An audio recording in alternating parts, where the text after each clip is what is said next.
Hello friend, स्वागत है आपका अपने चैनल आज क्लास में। आज की इस वीडियो में संस्कृत के आप लोग तीसरे प्रैक्टिस सेट को यहाँ पे सॉल्व कीजिएगा। इस प्रैक्टिस सेट में 30 महत्वपूर्ण ऑब्जेक्टिव प्रश्न है, तो एक भी प्रश्न आप स्किप मत कीजिएगा, शुरू से अंत तक देखिएगा, क्योंकि ये सभी प्रश्न 2021 बोर्ड एग्जाम के लिए काफ़ी महत्वपूर्ण है। तो आप लोग प्लीज़ एक भी प्रश्न स्किप मत कीजिएगा, शुरू से अंत तक देखिएगा।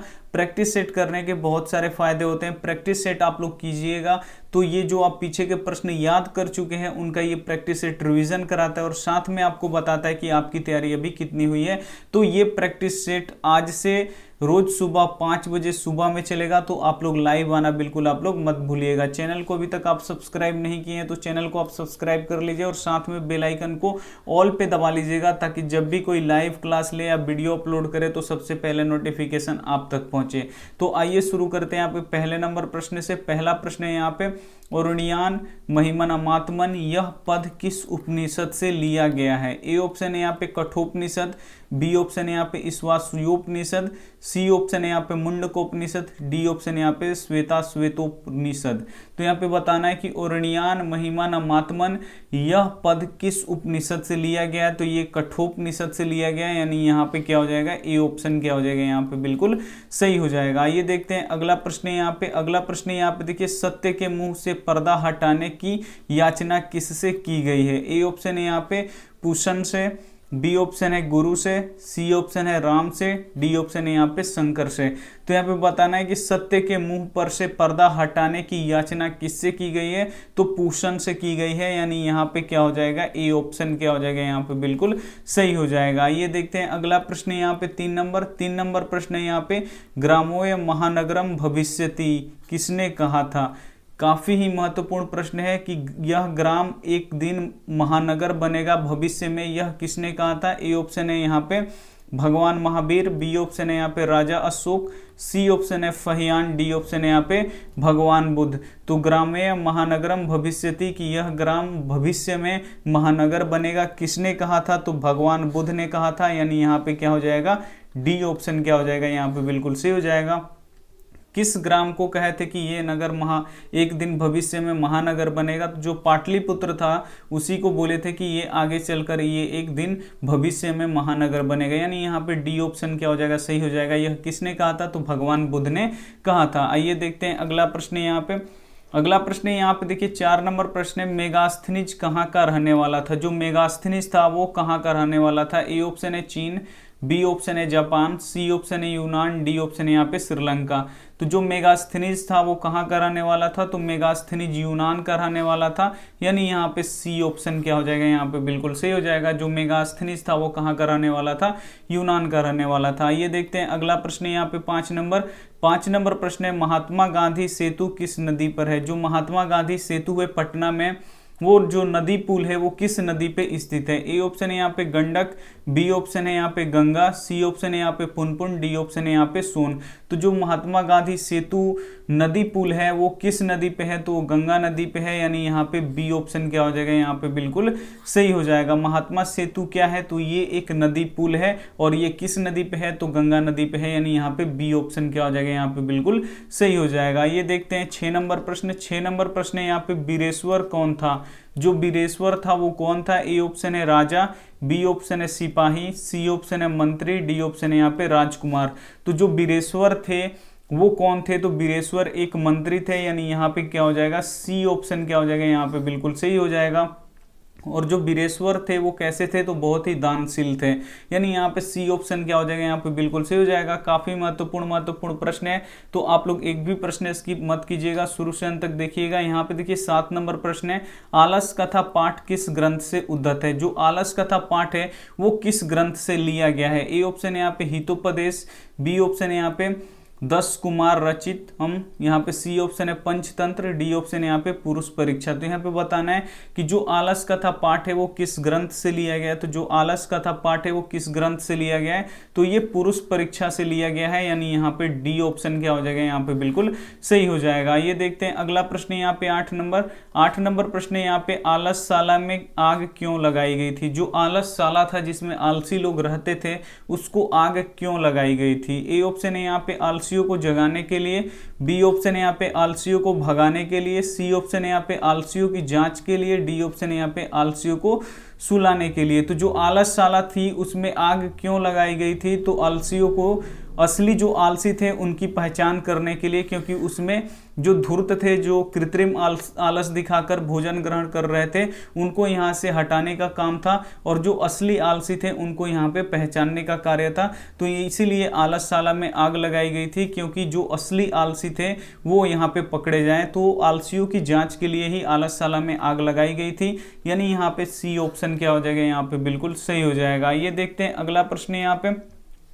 अगला प्रश्न यहाँ पे देखिए 9 नंबर, सुलभा का वर्णन किस ग्रंथ में है? जो सुलभा है उनका वर्णन किस ग्रंथ में है? ए ऑप्शन है रामायण, बी ऑप्शन है महाभारत, सी ऑप्शन है गीता, डी ऑप्शन है यहाँ पे उपनिषद। जो सुलभा है उनका वर्णन किस ग्रंथ में है? ये काफी महत्वपूर्ण है। तो जो सुलभा है उनका वर्णन किस ग्रंथ में है? तो महाभारत में है, यानी यहाँ पे क्या हो जाएगा, बी ऑप्शन क्या हो जाएगा, यहाँ पे बिल्कुल सही हो जाएगा। ये देखते हैं अगला प्रश्न यहाँ पे 10 नंबर प्रश्न है यहाँ पे, यज्ञवल्क्य ऋषि ने आत्म तत्व की शिक्षा किसको दी थी? काफी ही महत्वपूर्ण प्रश्न है कि यज्ञवल्क्य ऋषि जो थे वो आत्म तत्व की शिक्षा किसे दिए थे? ए ऑप्शन है मैत्रेयी, बी ऑप्शन है गर्गी, सी ऑप्शन है सुलभा, डी ऑप्शन है यहाँ पे अपला। तो यहाँ पे देखिए जो यज्ञवल्क्य ऋषि थे वो आत्म तत्व की शिक्षा किसे दिए थे? तो मैत्रेयी को दिए थे। और मैत्रेयी कौन थी इनकी? तो इनकी पत्नी थी। तो साथ में ये भी प्रश्न पूछा जाता है कि यज्ञवल्क्य की पत्नी कौन थी? तो मैत्रेयी थी। और यज्ञवल्क्य ऋषि जो थे वो आत्म तत्व की शिक्षा किसे दिए थे? तो मैत्रेयी को ही दिए थे, यानी यहाँ पे ए ऑप्शन क्या हो जाएगा, यहाँ पे बिल्कुल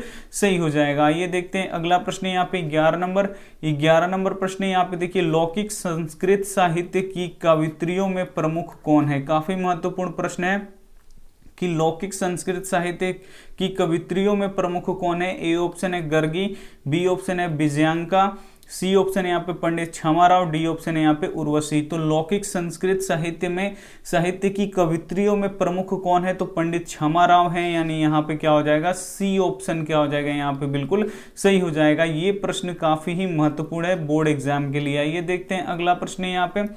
अगला प्रश्न यहाँ पे देखिए, वरदाम्बिका परिणय कौन काव्य है? यहाँ पे बताना है कि वरदाम्बिका परिणय कौन सा काव्य है? ए ऑप्शन है यहाँ पे गद्य काव्य, बी ऑप्शन है यहाँ पे पद्य काव्य, यहाँ पे सी ऑप्शन है चंपूक काव्य, यहाँ पे डी ऑप्शन है गीति काव्य। तो जो यहाँ पे वरदाम्बिका परिणय है वो कौन सा काव्य है? तो ये चंपू काव्य है, यानी यहाँ पे क्या हो जाएगा, सी ऑप्शन क्या हो जाएगा, यहाँ पे बिल्कुल सही हो जाएगा। जो प्रश्न आपको याद नहीं है उसे आप लोग क्या कीजिए, नोटबुक बनाइए और नोटबुक पे लिख के याद कर लीजिए, ताकि आपको कोई भी बोर्ड परीक्षा में आपको दिक्कत न हो। तो आप लोग अगर वीडियो को अभी तक लाइक नहीं किए हैं तो आप लोग लाइक कर दीजिए, और चैनल को सब्सक्राइब नहीं किए तो चैनल को आप लोग सब्सक्राइब भी कर दीजिए। आइए देखते हैं अगला प्रश्न यहाँ पे।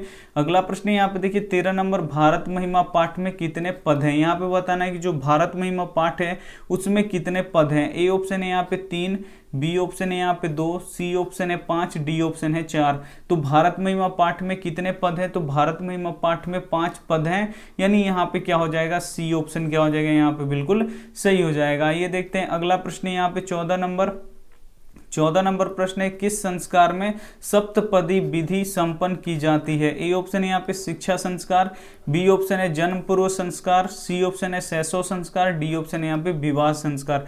तो यहाँ पे बताना है आपको कि किस संस्कार में सप्तपदी विधि संपन्न कराई जाती है। तो वो विवाह संस्कार में कराई जाती है, यानी यहाँ पे डी ऑप्शन क्या हो जाएगा, यहाँ पे बिल्कुल सही हो जाएगा। ये देखते हैं अगला प्रश्न यहाँ पे 15 नंबर प्रश्न है यहाँ पे देखिए, शिक्षा संस्कार का प्रथम संस्कार कौन सा है? जो शिक्षा संस्कार होता है उसमें जो पहला संस्कार होता है वो कौन सा होता है? ए ऑप्शन है अक्षरारंभ, बी ऑप्शन है वेदारंभ, सी ऑप्शन है उपनयन, डी ऑप्शन है यहाँ पे समावर्तन। तो यहाँ पे बताना है कि जो शिक्षा संस्कार होता है उसका प्रथम संस्कार कौन सा होता है? तो ये अक्षर आरंभ होता है, यानी यहाँ पे ए ऑप्शन क्या हो जाएगा, यहाँ पे बिल्कुल सही हो जाएगा। ये देखते हैं अगला प्रश्न यहाँ पे 16 नंबर यहाँ पे प्रश्न देखिए, मरणोपरांत कौन सा संस्कार संपन्न किया जाता है? ये प्रश्न काफी महत्वपूर्ण है कि मरणोपरांत कौन सा संस्कार संपन्न किया जाता है। ए ऑप्शन है यहाँ पे उपनयन, बी ऑप्शन है यहाँ पे समावर्तन, सी ऑप्शन है यहाँ पे सीमानोत्तयन, डी ऑप्शन है यहाँ पे अंत्यनिष्ठ। तो यहाँ पे बताना है कि जो मरणोपरांत संस्कार है वो कौन सा संस्कार है जो संपन्न किया जाता है, तो अंत्यनिष्ठ संस्कार है। तो यहाँ पे क्या हो जाएगा, डी ऑप्शन क्या हो जाएगा यहाँ पे बिल्कुल सही हो जाएगा। ये देखते हैं अगला प्रश्न, 17 नंबर प्रश्न है यहाँ पे, विद्या की रक्षा किससे होता है। जो विद्या है उसकी रक्षा किससे होती है। ए ऑप्शन है सत्य से, बी ऑप्शन है योग से, सी ऑप्शन है वृत्ति से, डी ऑप्शन है यहाँ पे मिर्जा से। तो जो विद्या है उसकी रक्षा किससे होती है, तो विद्या की रक्षा हमेशा सत्य से होती है, यानी यहाँ पे ए ऑप्शन क्या हो जाएगा यहाँ पे बिल्कुल सही हो जाएगा। ये देखते हैं अगला प्रश्न है यहाँ पे, अगला प्रश्न है यहाँ पे देखिए 18 नंबर प्रश्न है, नरक के कितने द्वार हैं। काफी महत्वपूर्ण प्रश्न है कि नरक के कितने द्वार हैं। ए ऑप्शन है यहाँ पे 3, बी ऑप्शन है 4, सी ऑप्शन है 5, डी ऑप्शन है यहाँ पे 6। तो जो नरक है उसके द्वार कितने हैं, तो नरक के द्वार यहाँ पे 3 है, यानी यहाँ पे क्या हो जाएगा, ई ऑप्शन क्या हो जाएगा यहाँ पे बिल्कुल सही हो जाएगा। ये देखते हैं अगला प्रश्न यहाँ पे 19 नंबर प्रश्न है यहाँ पे, नीति श्लोका पाठ में घर की शोभा किसको माना गया है। काफी महत्वपूर्ण प्रश्न है कि जो नीति श्लोका पाठ है उसमें घर की शोभा किसे माना गया है। ए ऑप्शन है पुरुष को, बी ऑप्शन है यहाँ पे बूढ़े को, सी ऑप्शन है यहाँ पे स्त्री को, डी ऑप्शन है यहाँ पे बच्चे को। तो नीति श्लोक पाठ में घर की शोभा किसे माना गया है, तो स्त्रियों को माना गया है, यानी यहाँ पे सी ऑप्शन क्या हो जाएगा यहाँ पे बिल्कुल सही हो जाएगा। 20 नंबर प्रश्न यहाँ पे देखिए, भीखनटोला गांव को देखने कौन आया था। जो भीखनटोला गांव था, जो गरीब गांव था जिसमें के लोग पढ़े लिखे नहीं थे, उस भीखनटोला गांव को देखने कौन आया था। ए ऑप्शन है यहाँ पे शिक्षक, बी ऑप्शन है नेता, सी ऑप्शन है सिपाही, डी ऑप्शन है यहाँ पे व्यापारी। तो जो भीखनटोला गांव था उसे देखने कौन आया था, तो उसे शिक्षक देखने आए थे, यानी यहाँ पे क्या हो जाएगा, ए ऑप्शन क्या हो जाएगा यहाँ पे बिल्कुल सही हो जाएगा। ये देखते हैं अगला प्रश्न यहाँ पे, अगला प्रश्न देख लीजिए 21 नंबर प्रश्न काफी महत्वपूर्ण है, छात्रणम ध्ययनम तप यह उपदेश राम प्रवेश राम को किसने दिया। ए ऑप्शन है साथियों ने, बी ऑप्शन है गुरुजी ने, सी ऑप्शन है पिताजी ने, डी ऑप्शन है यहाँ पे माताजी ने। तो छात्रणम ध्ययनम तप यह उपदेश राम प्रवेश राम को किसने दिया था, तो ये गुरुजी ने दिया था, यानी यहाँ पे क्या हो जाएगा, बी ऑप्शन क्या हो जाएगा यहाँ पे बिल्कुल सही हो जाएगा। ये देखते हैं अगला प्रश्न 22 नंबर प्रश्न है, स्वामी दयानंद ने किसके प्रचार में अपना जीवन समर्पित कर दिया। जो स्वामी दयानंद थे वो किसके प्रचार में अपना जीवन यहाँ पे समर्पित कर दिए। ए ऑप्शन है यहाँ पे वैदिक धर्म, बी ऑप्शन है साहित्य, सी ऑप्शन है ज्ञान, डी ऑप्शन है यहाँ पे शुद्ध तत्व ज्ञान। तो यहाँ पे देखिए जो स्वामी दयानंद थे जिनका जन्म यहाँ पे गुजरात के टंकारा गांव में हुआ था, ये अपना सारा जीवन किसके प्रचार में समर्पित कर दिए, तो वैदिक धर्म के यहाँ पे प्रचार में समर्पित कर दिए, यानी यहाँ पे ए ऑप्शन क्या हो जाएगा यहाँ पे बिल्कुल सही हो जाएगा। ये देखते हैं अगला प्रश्न यहाँ पे 23 नंबर प्रश्न यहाँ पे देखिए, स्वामी दयानंद के गुरु कौन थे। काफी ही महत्वपूर्ण प्रश्न है कि जो स्वामी दयानंद थे उनके गुरु कौन थे। ए ऑप्शन है यहाँ पे बिरजानंद, बी ऑप्शन है यहाँ पे गिरिजानंद, सी ऑप्शन है यहाँ पे रामकृष्ण परमहंस, डी ऑप्शन है यहाँ पे धर्मानंद। तो जो स्वामी दयानंद थे उनके गुरु का नाम क्या था, तो बिरजानंद था, यानी यहाँ पे ए ऑप्शन क्या हो जाएगा यहाँ पे बिल्कुल सही हो जाएगा। जो स्वामी दयानंद थे उनके गुरु का नाम क्या था, यहाँ पे बिरजानंद था। ये देखते हैं अगला प्रश्न यहाँ पे, अगला प्रश्न यहाँ पे देखिए 24 नंबर, मंदाकिनी वर्णम पाठ में कौन किसको संबोधित कर रहे हैं। ए ऑप्शन है यहाँ पे राम लक्ष्मण को कर रहे हैं, बी ऑप्शन है यहाँ पे राम सीता को कर रहे हैं संबोधित,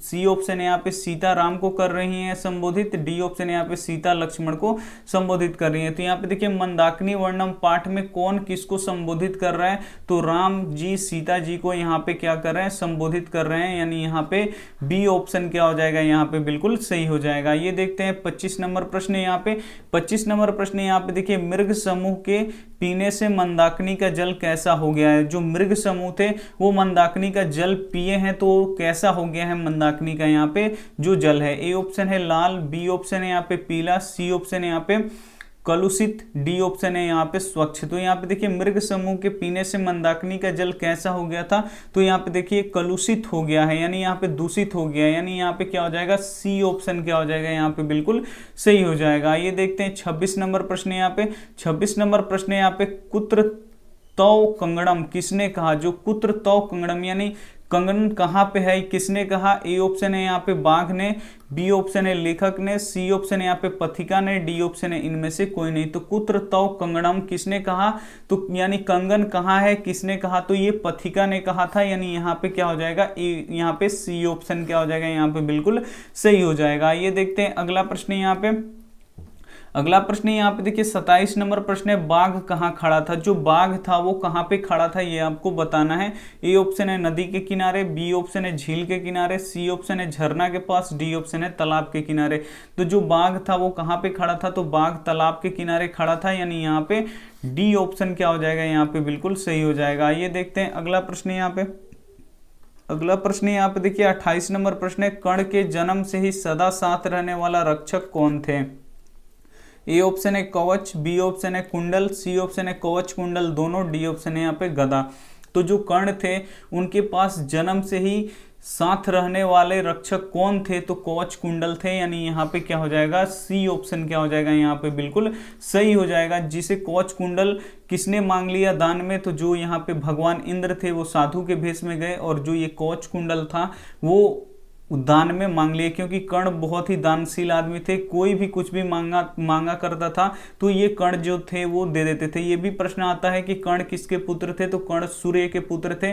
और यहाँ पे ये भी प्रश्न आता है कि कर्ण किस देश के यहाँ पे राजा थे, तो जो कर्ण थे वो बिहार के एक राज्य था यहाँ पे अंग प्रदेश, अंग देश, तो वहीं के ये राजा थे जो कर्ण थे। तो यानी यहाँ पे जो कर्ण के जन्म से ही सदा साथ रहने वाले रक्षक कौन है, तो ये कवच कुंडल इनके साथ रहते थे और इस कवच कुंडल को भगवान इंद्र ने छल से मांग लिया। आइए देखते हैं अगला प्रश्न यहाँ पे। अगला प्रश्न यहाँ पे 29 नंबर देखिए, निरुक्त के रचनाकार कौन है। ए ऑप्शन है यहाँ पे गौतम, बी ऑप्शन है यहाँ पे पाणिनि, सी ऑप्शन है यहाँ पे वशिष्ठ, डी ऑप्शन है यहाँ पे यास्क। तो यहाँ पे बताना है कि जो निरुक्त है उसके रचनाकार कौन है, तो निरुक्त के रचनाकार कौन है, यास्क है, यानी यहाँ पे डी ऑप्शन क्या हो जाएगा, यहाँ पे बिल्कुल सही हो जाएगा। ये देखते हैं अगला प्रश्न यहाँ पे 30 नंबर प्रश्न है यहाँ पे, शाख किस शब्द का रूप है। जो शाख है वो किस शब्द का रूप है। ए ऑप्शन है यहाँ पे सखी, बी ऑप्शन है यहाँ पे सखा, सी ऑप्शन है यहाँ पे सखिन, डी ऑप्शन है यहाँ पे मित्रम। काफी महत्वपूर्ण प्रश्न है कि शाख किस शब्द का यहाँ पे रूप है, तो यहाँ पे सखी का है, यानी यहाँ पे क्या हो जाएगा, ए ऑप्शन क्या हो जाएगा, यहाँ पे बिल्कुल सही हो जाएगा। यही रहा आपका होमवर्क प्रश्न, इसका जवाब आपको कमेंट में देना है। यहाँ पे देखिए किस पुरुष को मृत्यु आने की जानकारी मिल जाती है। ए ऑप्शन है यहाँ पे साधक, बी ऑप्शन है असाधक, सी ऑप्शन है मूर्ख, डी ऑप्शन है यहाँ पे राजा को। तो जो भी ऑप्शन आपको सही लगे आप हमें क्या कर दीजिएगा, कमेंट कर दीजिएगा। वीडियो अच्छी लगी हो तो वीडियो को आप लोग प्लीज लाइक भी कर दीजिएगा, अपने दोस्तों के पास इसे जरूर शेयर कीजिएगा। डेली यहाँ पे सुबह 5 बजे यहाँ पे प्रैक्टिस सेट चलेगा, तो इस क्लास में आप लोग लाइव आना बिल्कुल ना भूलिएगा। चैनल को सब्सक्राइब नहीं किए हैं तो चैनल को सब्सक्राइब कर लीजिएगा और बेल आइकन को दबाना काफी महत्वपूर्ण हो जाता है। अगर आप बेल आइकन को नहीं दबाइएगा तो आपके पास कोई भी नोटिफिकेशन नहीं जाएगा। चैनल को सब्सक्राइब करते ही साइड में एक बेल आइकन आ जाता है, इसको आप लोग क्लिक कर लीजिए, ऊपर आता है ऑल, तो यहाँ पे ऑल पे आप लोग टिक लगा दीजिए ताकि जब भी हम कोई वीडियो अपलोड करें तो नोटिफिकेशन आप तक पहुंचे और सबसे पहले वीडियो आप देखें। थैंक यू फॉर वॉचिंग, मिलते हैं अगले वीडियो में, तब तक अपना ध्यान रखिए, मन लगा के पढ़ाई कीजिए। Take care and bye.